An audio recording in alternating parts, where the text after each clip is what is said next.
You were made for more. More than attending. More than watching. You were made to belong. Why do we get up early? Why do we brew coffee, tune guitars, and run cables? Not because we have to, because God invited us into His story. Together, we build a church where every person matters, where serving isn't a job, it's a way of life. Because when we serve together, we step into something eternal. We join in God's mission, and it changes lives. I love serving, and each time I come here, I get to see all my wonderful friends, see so many new familiar faces. I also serve as a Eucharistic minister, and it brings God into my heart, and I enjoy being here every week. When I'm serving, I'm thinking about the online community because we have thousands of people watching the Mass all around the world. And one of the things that we do in Creative Tech is we try to bring the Mass, Christ's message, and Scripture to all these people. It's so rewarding being able to help others grow in their faith and grow our young adult ministry here at Nativity, as well as having our leadership team being able to just lift you up in your faith. So while somebody else is lost in their faith, you're able to guide them as somebody from underneath is pushing you towards their faith as well. Church is not something you just attend. It's something we build together. And in the building, God is shaping us into people of purpose, faith, and joy. It's really been an exponential impact on faith. I mean, being able to help kids on their faith journey lets you be introspective about where you are in your own faith journey. And it is very rewarding. It almost sounds selfish, but serving has brought me much closer to God, and I hope has brought those kids a great start to their faith journey.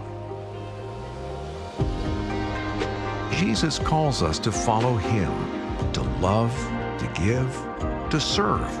And when you say yes, He uses you in ways you never imagined. At Nativity, ministry isn't for the few. It's for you. It's not about being perfect. It's about being willing. So, what's your why? Rediscover it. Step into the story.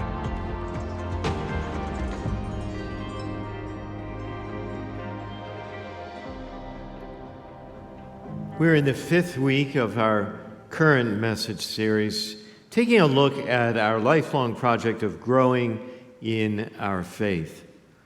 At Nativity, as we studied other healthy churches and reflected on our own spiritual journey, we came to identify the precise steps we discovered as the vital steps for growing in our faith. We actually wound up branding them steps.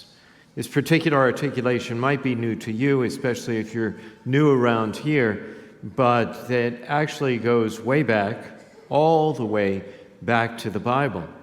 STEPS is an acronym standing for serve in ministry or missions, tithe or give, engage in a small group, practice prayer and the sacraments, and share your faith. Each of these steps builds up both your individual faith as well as our corporate faith, our parish faith.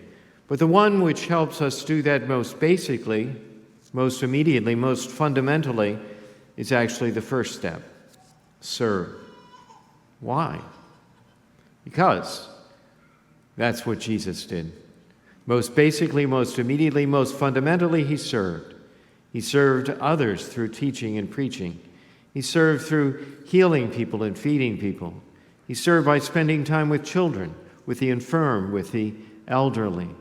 He served by developing and equipping the apostles to take over for Him when He was gone. Ultimately, He served by laying down His life on the cross. Through this series, we're digging deep into the step of serving. And while there are certainly many forms of service, and while we can certainly bring a servant's heart to any setting we find ourselves in or any service we undertake. This series has been focused on service here at Nativity, or if you're not a parishioner here, wherever your parish is. The point being serving in your place of worship as an act of worship.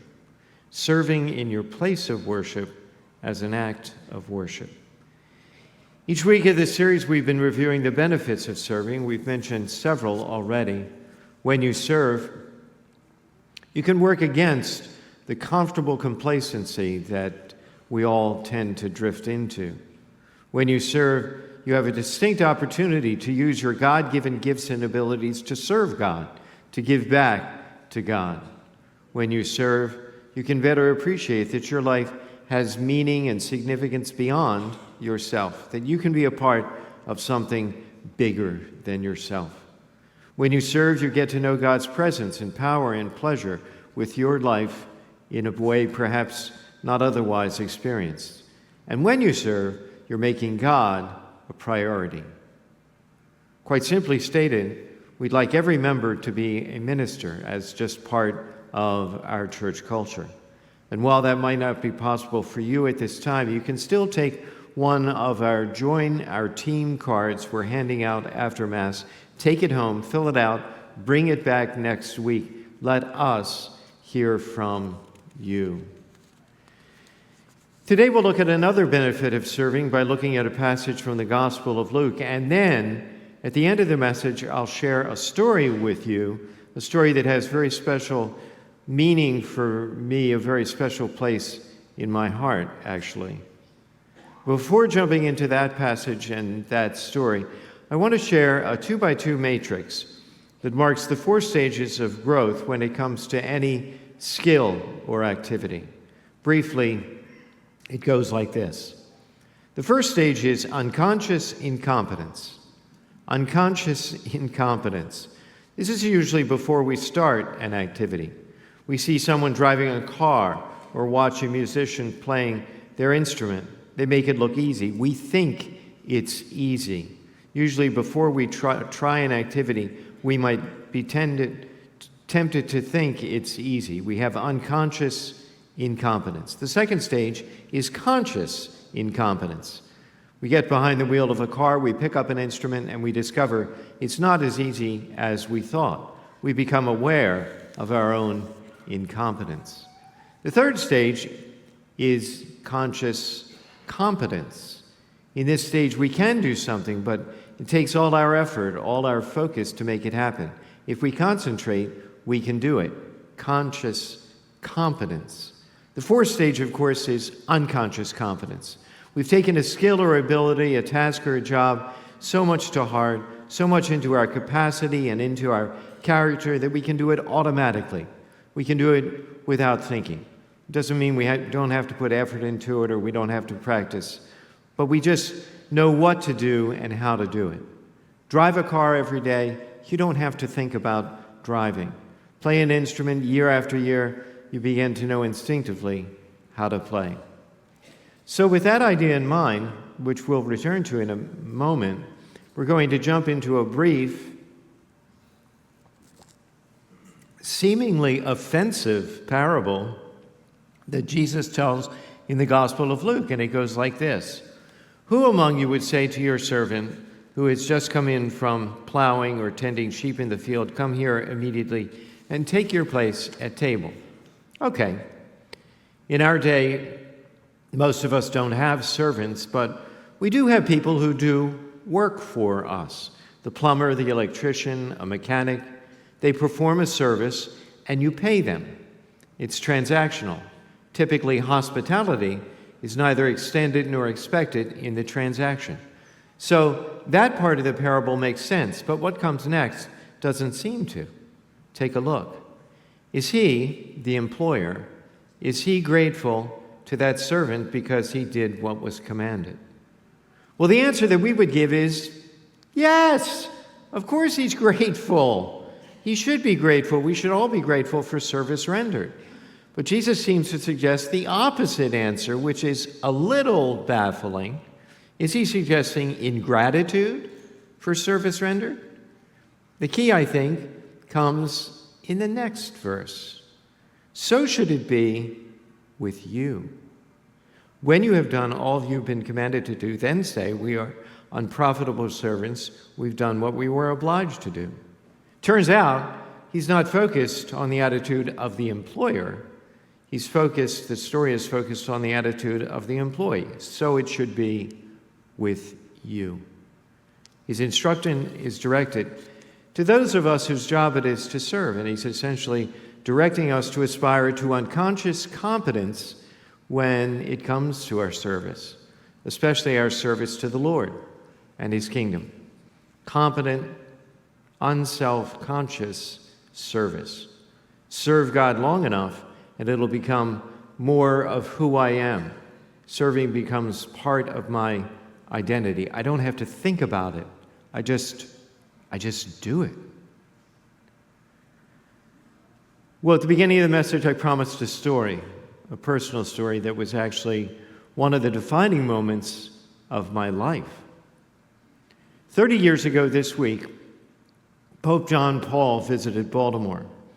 It was a whirlwind trip in which he visited the cathedral, the basilica, the seminary. There was a procession down Pratt Street, lunch at our Daily Bread soup kitchen, and of course, the highlight of the whole trip, Mass at Camden Yards, with over 50,000 people in attendance and broadcast live on network TV. At the time, I was a junior aide or assistant to Cardinal William Keeler, who, as Archbishop of Baltimore, was host for the visit and sponsor of all the events. So from the day the trip was announced, for almost 6 months, the papal visit was my life. 24/7, holidays, weekends, all papal visit, all the time. As you can imagine, running an event of that magnitude was an enormous undertaking, requiring incredible range of concerns and considerations, policies and protocols, civil law, canon law. There was PR and fundraising, budgets and financing, accommodations and catering, programs and invitations, design, development and construction, ground and air transportation. A headquarters needed to be established, dozens of full-time staff needed to be hired, an army of volunteers needed to be recruited. Security, even back then, was an enormous consideration involving the U.S. Secret Service, city, county, and state police, and the Vatican Swiss Guard. Technology and communication requirements were overwhelming, and ticketing, the demand for tickets and ticket distribution was a nightmare. The only thing I had going for me was I was too inexperienced and naive to even know what I didn't know. I cheerfully, eagerly jumped into the event planning, blithely unaware of the beast it would become. I was a textbook case of unconscious incompetence. My antidote to my incompetence was to work longer and harder, especially in the days leading up to the event. It was both thrilling and exhausting. Well, thanks to some amazing people in the city and state government, as well as brilliant people throughout the Archdiocese and the civic community, the Orioles organization, things eventually came together. As you can imagine, the day of the event was filled with incredible energy and excitement. The day began for me at 3 a.m. So much was packed into the morning hours alone. Getting myself ready, managing the cardinal, arranging the dignitaries on the tarmac at the airport, the mayor, the governor, the vice president, meeting the Pope's plane, the motorcade to the stadium. Finally, we got to the papal Mass. The beginning of the Mass required my attention, but then at the Gospel homily time, I had a 20-minute break, a window of opportunity to relax. I escaped to the temporary sacristy that we had set up in a huge tent behind the altar in center field. And I sat down for a moment, smug, self-content, self-congratulatory. We had really pulled this off. We had really made this happen. And it was in that moment, it was in that precise psychological moment that I heard these words of the gospel read from the altar. These were the words that I heard. You can go back and check on it if you don't believe me. When you have done all you have been commanded to do, then say, "We are unprofitable servants. We have done only what we were obliged to do." Are you kidding me? Are you kidding me? That's all I could say, except that's not exactly what I said, because exactly what I said I can't say in church.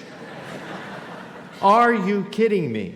Turns out, God has a sense of humor. I don't, but God does. Just for the record, when the day comes, that's the reading I want read at my funeral. In retrospect, I think God was teaching me that while an honor to run a papal visit, that was not the end of my story, or the end of my path, or the pinnacle of my career. There was more for me to do. My story in today's gospel reading notwithstanding, though, it's not true that our service to the Lord goes unnoticed or unrewarded. In fact, quite the opposite. Anytime you serve God's kingdom, anytime you serve the poor, and obviously when you serve the church, you're actually building up treasure in heaven. And as we've seen throughout this series, Scripture tells us, Scripture promises us, that the actual greeting we can expect to hear when we get to heaven is, "Well done, good and faithful servant."